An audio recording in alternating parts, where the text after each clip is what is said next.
Czym łączyć przewody? Mam tu złączki oświetleniowe, Classic do wszystkich rodzajów przewodów serii 221 oraz złączki typu Compact. Do każdego rodzaju złączki przeznaczony jest odpowiedni adapter montażowy, który może z powodzeniem zastąpić tradycyjne listwy N czy PE mocowane w rozdzielniach. Seria 2273 przeznaczona jest do łączenia przewodów jednodrutowych.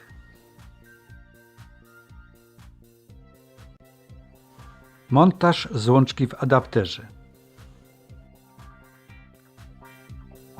W przypadku modyfikowania lub rozbudowy rozdzielnic często powstaje konieczność przedłużania przewodów lub powielania potencjałów.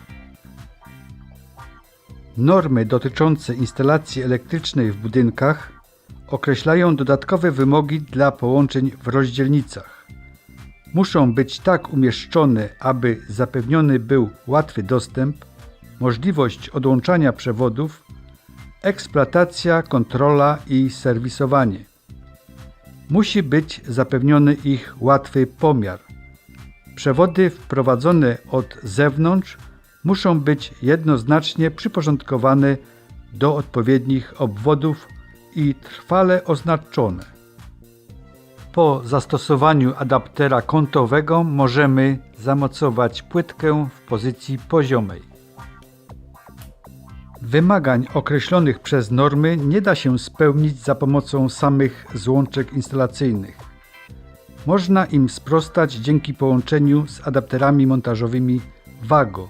W kombinacji takiej nie różnią się praktycznie od złączek listwowych.